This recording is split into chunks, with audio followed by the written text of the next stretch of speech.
I met this guy about 18 months ago, and we've been together since. He knows about my employment history, and he said that he has no issue with it. Though he did ask me to tell his family the white lie I occasionally use on my CV and stuff, which is that I was a waitress. A month ago we found out that I'm 2 months pregnant. He says this is great news, and we should move in together. I assumed he'd be moving into my place because he rents his far smaller 1-bedroom flat while I own mine. And I have room for a baby's room while he doesn't. Also, I really don't want to leave my flat. It's my flat, I love it, I could see myself living here for the rest of my life. And I don't want to lose the security of owning a flat and have to go back to paying rent or a mortgage each month. However, he then said that he didn't want to move into my place, and said I should sell it and we buy a place together. I said that I like my place, it means a lot to me that I was able to buy it. And it represents years of working my arse off scrimping and saving. He then said that he understands all of that. But we should be living together by the time the baby comes, and he didn't want to live in my flat. I asked him why not. It's a great flat, it's central to everything, it's spacious, it's got room for all his stuff. There's a daycare in the building, run//owned by another tenant, and a school 5-minute walk away, the list goes on. And he said that he didn't want to live in a flat that was bought with stripper money. That really pissed me off, and I told him no. Why am I selling my flat, and that he never had an issue with my stripper money paying for this flat before now? I said I wasn't giving up the security of owning a home for someone who tries to make me feel ashamed about something I don't feel ashamed of. He said that his point is if I sold the flat then we could get a new place with the money from the sale. I said, wouldn't that still be stripper money? And he said that's different, and I asked how. He then said he was going back to his place because I can't talk to you when you're in this state. He's gone back to his flat now, and he's texted me saying I'm overreacting / irrational, and I need to think of this realistically, rather than emotionally. He says he wouldn't feel right raising a child in my flat knowing how I purchased it, and selling back / moving is the best idea of all of us, not to mention the fact he isn't on the deed because it's my place and it would never feel like our place because of this. I feel I might be the arse because I get why he might feel like it's just my place, and I feel I'm being too rigid in a time we need to work together. Plus I spoke to my sister and she sided with him, so 2 out of 3 people think I'm in the wrong here. I dumped him. There was a whole conversation, and during the conversation he said he didn't want to be a parent if I wasn't willing to do everything he wanted, including sharing a house back / deed, plus staying together. Also, at the start of the conversation I said what a few people suggested, which was that I'd be willing to sell and split the house with him, provided he paid 50%, and he got very, very angry. Very, very quickly.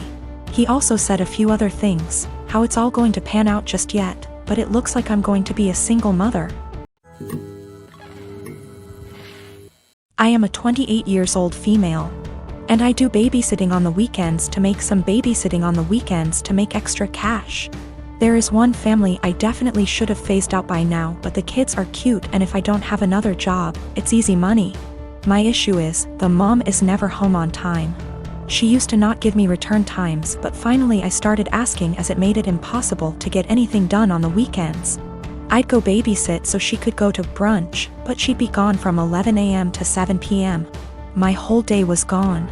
After that, she'd start giving me times but never stick to them. She wouldn't even call to tell me, she'd just stay out. On Saturday, I got to her house at 6 and she was supposed to be home by 9. I told her she needed to be on time because I had plans to go out with friends. I was even getting ready at their house after I put the kids to bed. She promised. Of course, 9 o'clock rolls around and she's not home. I call her, no response. Text, no response. Another hour. Nothing. Still calling and texting. Finally, it is midnight. By this point, my plans are long ruined, but I'm pissed and exhausted. I call her and leave a voicemail saying if she's not home in the next hour, I'm considering the kids abandoned and calling the cops. I also text her this. I try calling her 30 minutes later and it goes to voicemail on the second ring. I text her again and she leaves me on read. If she had reached out saying, hey, I'm staying out until X time, I would have stayed. I don't know any of her family nor the father of the kids, so I can't call them. I gave her a grace period of 15 minutes and tried calling again, finally called the cops, non-emergency line. They showed up and I showed our agreement and text from earlier in the week confirming that she'd be home by 9. They tried contacting her, didn't answer. I was dismissed and they took the children to the police station. I go home and go to bed. I am awoken at 3 a.m. by a frantic call. It's her. Where are the kids? Why am I not here? I tell her I followed through on my threat, check the police station. She cursed me out, I hung up and went to bed. The next day, she sends me an essay saying the kid's father was called and there's a DCF investigation launched against her. She called me every name under the sun, but I didn't think I was wrong until I spoke to a friend with kids. She said I should have just waited it out and refused to ever sit for her again. She asked if her potentially losing her kids was worth me being petty. I am a 16-year-old female. I used to have a good relationship with my mother. That has since crashed and burned since she dated and married my stepdad, Gary, 6 years ago. Gary treats his son Ian, 19 male, like he's the center of the universe and expects my mother to as well, so she does. Anything Ian wants, Ian gets, and that usually comes at the expense of me. Ian wanted my room when they moved it. I was forced to go to another room to make the transition easier for everyone. Ian wanted a car for his 16th birthday? I didn't get braces for another year. Ian wanted to go on an expensive trip for spring break? I had to give up volleyball to make it happen. Ian wanted to have his side of the family over? I was expected to find somewhere else to be, since I wasn't family. My mother just went along with all of this and acted like it shouldn't affect me at all. My dad was overseas for a long time, and we used to FaceTime and he was so upset by what he was hearing. He's home now and he's offering to have me come live with him. I'm not seeing a reason not to go, and so I told my mom I wanted to go live with my dad. She predictably freaked out and asked why I'd want to do that and said that we had such a good relationship. She didn't understand how this came so out of the blue. I told her that we haven't had a good relationship since she blindly decided to follow Gary's lead and give Ian anything he wanted, and it always came at my expense. My mom tried to argue, so I said I also wanted to leave because she let them kick me out of my own house because I wasn't family. So I was going to go live with someone who was. My mom started crying and said she wouldn't let me go. So I told her that my dad was willing to go to court over it and I was old enough to be able to say where I wanted to be. She's been a crying mess since I told her, and Gary is being a jackass about how awful I'm being. He was. ING at me about how terribly I'm treating them and how I'm not thinking about them at all. I asked why should I, he never thought of me when he was taking things from me to give to his kid. I said let's face facts here, you don't care about me, what you care about is losing the child support you spend on your son. He sort of went slack-jawed and I walked off. My dad said my mom called and threatened to take him to court, so he said he'd see her there. Now she's panicking because she realized he is planning on taking her to court over this. Mom and Gary of course think I'm the asshole for making things hard for everyone.